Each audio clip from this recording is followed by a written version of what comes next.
This paracord pattern is actually meant to be for a belt. But let's put that belt on your wrist.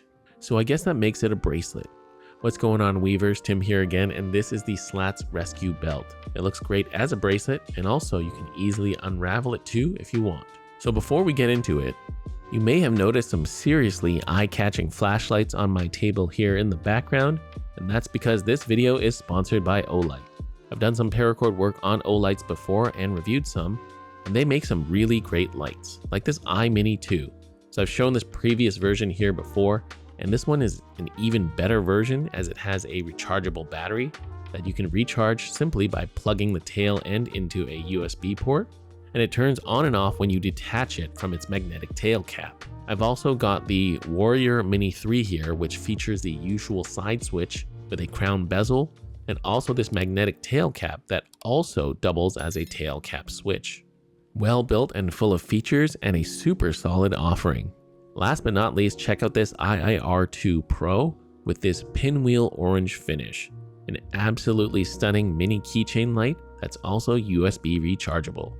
So starting today, July 9th, Olight is holding their summer sale where you can get these awesome products. You can even get a free gift just for logging into the Olight store. So check out my links in the description box down below and use code WOE10 to get a sweet discount.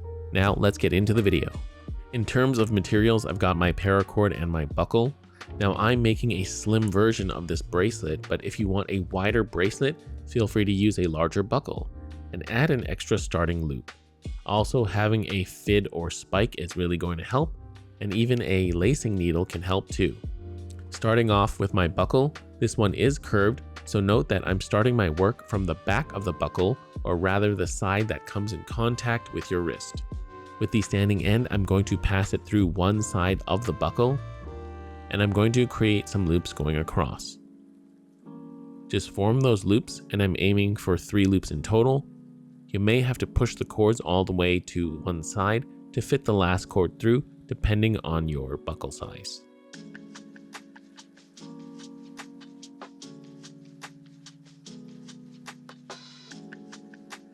After the loops have been formed, with that same standing end, I'm going to pass it back through the loops to the side where I started. From there, I'm going to take my running end and form a bite. Then pass that bite through the loops I made going from the right to the left. Then I'm going to close those initial loops that I made around the bite I passed through and work all the slack out the running end side. So this is the same side you formed the bite just now with. I'm going to use a fid to tighten up those first loops I made and get all the slack out.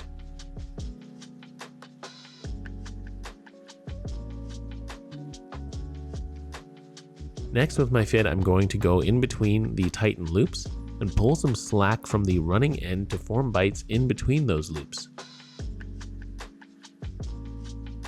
So including the one that was on the left, we have another 3 again. Going back to the running end, I'm going to form a bite again and then pass it through the 3 we just formed from the left to the right, just like we did earlier. And after that, I'm going to cinch down the 3 bites and work that excess out and pull it all the way through the running end. Now you're 100% going to get twists and tangles in your cords as you're pulling them through. And the easiest way to deal with this is to untwist the cord as you're pulling it. So work all that slack out and it's going to end up on the right side. And then eventually I'm going to work that slack out to the bite on the left side. And then finally out to the running end and back on the right. Work out any excess remaining slack with the fid. So from here, I'm now back to the start and I'm just going to repeat this pattern to continue weaving the bracelet. So once again, with my fid, I'm going to go in between the bites of the previous line and pull excess cord up to form 2 bites in between the cords, so that I have 3 bites again in total, going across the top. Then with my running end on the right, form a new bite and pass it through the 3 I just made. After that, work the slack out of all 3 bites and tighten everything up, working the slack out to the running end. Remember, when doing this, to get the twisted cord through, untwist as you're pulling the cord. You'll have to pay attention to the direction of the twists or tangles to determine which direction to untwist as you're pulling it through. So that's how we're going to weave and just continue this process to form your bracelet. And here's a bit more weaving with no talking.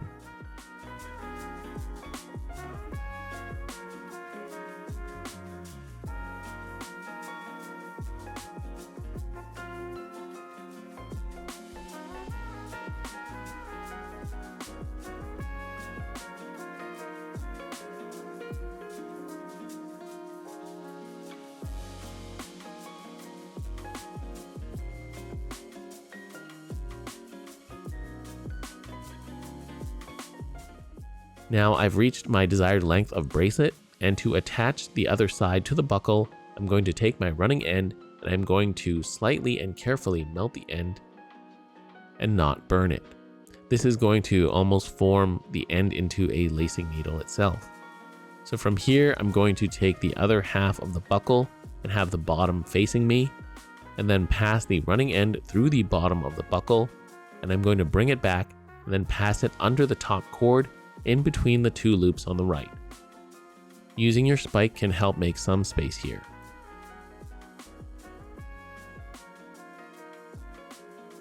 Pass the cord through, and from there I'm going to repeat and again go through the buckle and make another loop.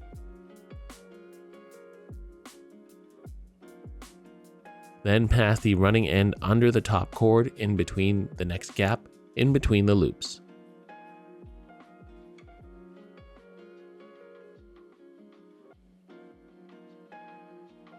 After that, through the buckle again for a third pass.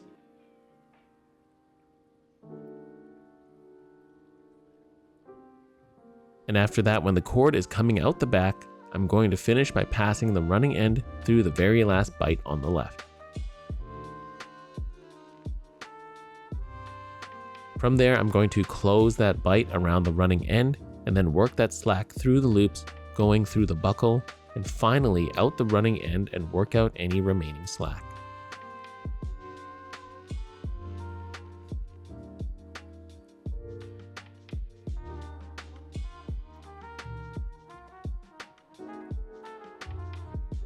With all that done, we have this running end coming out, and if you want to be able to take apart the bracelet more easily, I would suggest tying a simple overhand knot and cinch it right up to the loop, and then snip and melt the end.